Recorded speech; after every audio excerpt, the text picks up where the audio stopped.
የ26 ዳይቨርሲቲ ቪዛ አሸናፊ ለሆናችሁ ጠቃሚና አስፈላጊ የሆነው መረጃ እንዲሁም ቪዛችሁን በቀላሉ ለማግኘት የሚረዳችሁን ምርጥ ሀሳብ ይዤላችሁ መጥቻለሁ።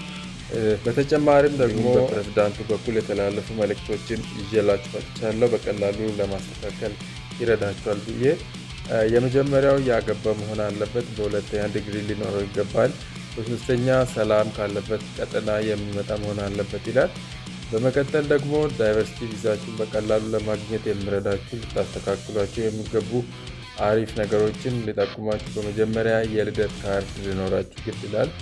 በመቀጠል ደግሞ ፓስፖርት፣ በሶስተኛ ዲኤስ 260 ፎርማችሁን አሪፍ አድርጋችሁና እንዲሁ የተለያየ ስም ስጠት፣ የትምህርት ደረጃችሁ የተሳሳተ ነገር ካለ አስተካክላችሁ እንዲሁም በጊዜ በመሙላት፣ በአራተኛ ደግሞ ዶክሜንታችሁን አውተንቲኬት አድርጎ በማስተካከል፣ አምስተኛው የጋብቻ ሰርተፍኬት ልትይዙ ይገባል። በስድስተኛ የጤና ምርመራ፣ በሰባተኛ ዲቪ ሳይዝ ፎቶ ሊኖራችሁ ይገባል። ወይንም ደግሞ ፓስፖርት ሳይዝ የሚባሉ ፎቶዎችና እንዲሁም የተለያዩ ነገሮች ያስፈልጋቸዋል። ዲቴል የሚነግራችሁ ይሆናል።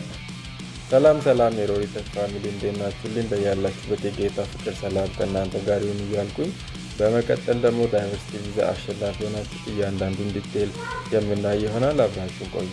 እሺ ቤተሰብ፣ በመጀመሪያ የምናየው ያገባ መሆን አለበት ይላል እና አዲስ ባወጡት ወይ ደግሞ ፕሬዝዳንቱ ባወጣው መግለጫ መሰረት ያገባ መሆን አለበት ለምለው እያንዳንዳችሁ የግድ ማግባት አይጠበቅባችሁ ማለት ነው። ምክንያቱም መንግስት ባወጣው መሰረት ያ ፕሬዝዳንቱ ብቻውን ሊወስን እንደማይችል እና እንዲሁም ሁሉም ተስማምቶ የሚያደርጉት ነገር ስለሆነ የግድ ትዳር ሊኖራችሁ አይገባም።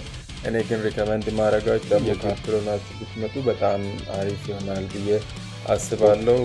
አዲስ ነገር ከወጣው አንጻር ካፕል ብትሆኑ በጣም አሪፍ ይሆናል ብዬ አስባለሁ። ግን ካላገባችሁ ትወርቃላችሁ ማለት አይደለም። በሁለተኛ ደግሞ ዲግሪ ለተባለው የግድ በዚህ ዘመን ዲግሪ አያስፈልጋችሁ ማለት ነው።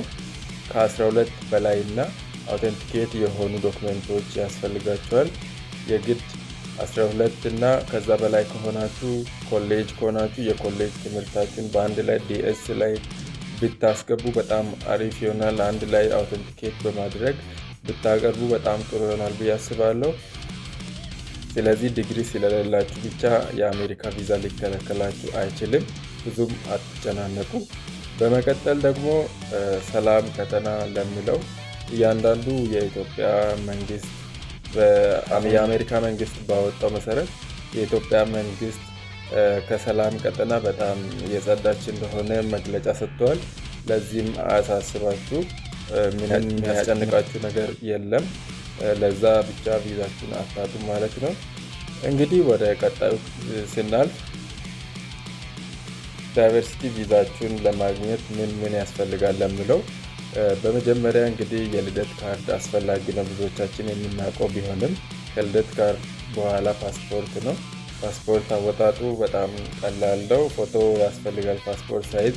እንዲሁም የልደት ካርዳችን አውተንቲኬት በማድረግ ከወረዳ እስከ ዞን እንዲሁም እስከ ክልል እስከ ፌደራል ድረስ አውተንቲኬት በማድረግ መያዝ ግድ ይላችኋል። ከዛ በኋላ ፓስፖርት ታወጣላችሁ። ፓስፖርታችሁን ይዛችሁ ዲኤስ 260 ትሞላላችሁ። ሶስተኛ ስቴፕ እሱ ዲኤስ ከመሙላታችሁ በፊት ግን ብዙ ነገር ማሰብ ይጠበቅባቸዋል። እሱንም እያንዳንዱ ነገር መጠንቀቅና እንዲሁም እንደዚህ አይነት እውቀት ካለው ሰው ጋር ተማክራችሁ ብታረጉ በጣም አሪፍ ነው ብዬ እመክራችኋለሁ። በመቀጠል በጣም በጥንቃቄ እያንዳንዱን ዶክሜንቶቻችሁን ያላችሁን ስም፣ እድሜ እንዲሁም የፓስፖርት ስምና የዲቪ ስማችሁን እንዲሁም የዶክሜንታችሁን እያንዳንዱን አመሳስላችሁ ተመሳሳይ አድርጋችሁ ቼክ አድርጋችሁ ቀስ ብላችሁ እና ተማክራችሁ ብትሞሉ በጣም አሪፍ ነው ብዬ አስባለሁ። ዲኤስ 260 ቶሎ መምላት ጥቅም አለው። ነገር ግን ቢዘገዩ ቪዛችሁን ሊከለክል አይችልም። ያ ማለቴ ደግሞ ዘግዩ ማለቴ ሳይሆን ቢያንስ 1 ወር 20 ቀን 1 ወር 2 ወር ብትቆዩ ያን ያህል ችግር አይኖረው ማለት ነው። የመቅደምና የመቀደም ነገር ነው እንጂ ምንም ቪዛችሁን ሊከለክል የሚችል ነገር አይደለም።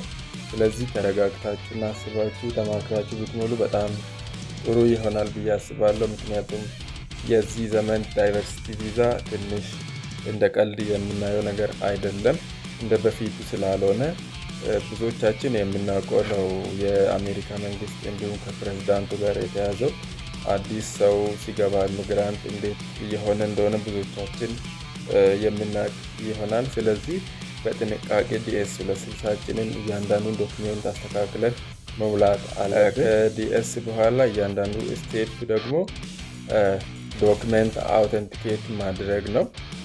የትምህርት ማስረጃችሁን እንዲሁም ሁሉንም ዶክሜንቶቻችሁን አውተንቲኬሽን በማድረግ አውተንቲኬሽን ሲባል ማተም አስመትታችሁ ከወረዳ እስከ ቀበሌ እንዲሁም እስከ ፌዴራል ድረስ ክልል ማተም እያስመጣችሁ አውተንቲኬት እያስደረጋችሁ መጠበቅ ነው ያለባችሁ። እያንዳንዱን ዶክሜንት አውተንቲኬት በማድረግ የኮሌጅ የ2 ዓመት የ3 ዓመት የ4 ዓመትም ሊሆን ይችላል እያንዳንዱን ብትይዙ በጣም አሪፍ ነው ብዬ እመክራችኋለሁ።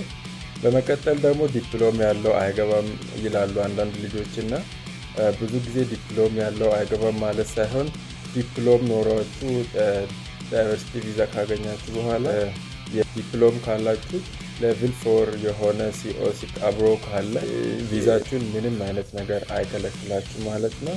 ሌቭል 4 የሆነውን ሲኦሲ መያዝ ግድ ይላችኋል። 12 ብቻ ከሆናችሁም ችግር የለውም ማለፍ ትችላላችሁ ማለት ነው። የግድ ግን ዲፕሎም ከሆናችሁ ሌቭል 4 የሆነ አውተንቲኬት በማድረግ እያንዳንዱን ዶክሜንታችሁን በተማራችሁበት ትምህርት ቤት ማተም በማስመታት ሁሉንም ብትይዙ በጣም አሪፍ ነው ብዬ አስባለሁ።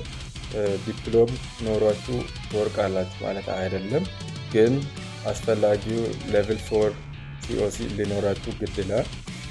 በአምስተኛ ደግሞ የጋብቻ ሰርተፍኬት ግድ ይላችኋል። አውተንቲኬት በማድረግ ማተም አስመትታችሁ እስከ ፌዴራል ድረስ ነው ማተም የሚመጣው የውጭ ጉዳይ ሚኒስቴር ማለት ነው። እያንዳንዱ ማተም አስመትታችሁ አብራችሁ ብትይዙ አንድ ላይ ብትይዙት በጣም አሪፍ ነው። ያላገባችሁም ብትሆኑ ያላገባ የጋብቻ ሰርተፍኬት ማተም ተመቶ ይሰጣችኋል ማለት ነው። ይሄን ብትይዙ በጣም አሪፍ ይሆናል። ሳትይዙ ከመግባት በጣም ጥሩ ነው ብዬ እመክራችኋለሁ። የግድ ግን መርሳት የለባችሁ። በስድስተኛ ደግሞ የጤና ምርመራ ያስፈልጋችኋል። ይሄ ደግሞ 2NL ተብሎ የሚላክ አለ። ሰከንድ ኖቲፊኬሽን ሌተር የሚባል 2NL ብለን በተለምዶ የምንጠራው አለ። እሱ ከተላከልን በኋላ ምርመራ መውሰድ አለብን በ2-3 ቀን ውስጥ። እሱንም ደግሞ የምንወስደው ላይክ አሜሪካ ኤምባሲ በወሰነው 2 ሜዲካል ሴንተሮች አሉ። አዲስ አበባ ላይ ነው የሚገኙት። በመጀመሪያ የአሜሪካን ሜዲካል ሴንተር አለ፣ ዋናው በጣም የሚፈለገው እሱ ነው። ከሁለተኛ ደግሞ IOM የሚባል አለ። ከሁለቱ አንዱን መርጣችሁ የጤና ምርመራችን መውሰድ ግድ ይላችኋል። የጤና ምርመራ የግድ ነው።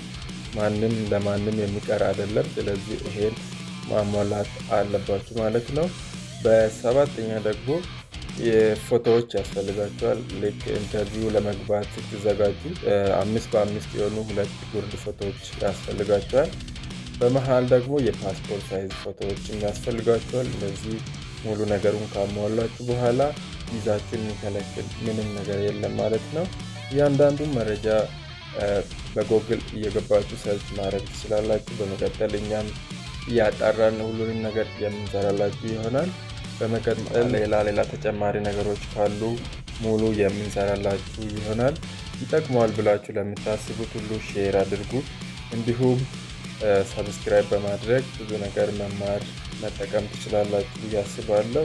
እንዲሁም ሀሳብ፣ አስተያየት፣ ጥያቄ ካላችሁ በኮሜንት ማስቀመጥ እንዳይረሳ። በቀጣይ የሚያስፈልጋችሁን እያንዳንዱን የምንሰራላችሁ ይሆናል።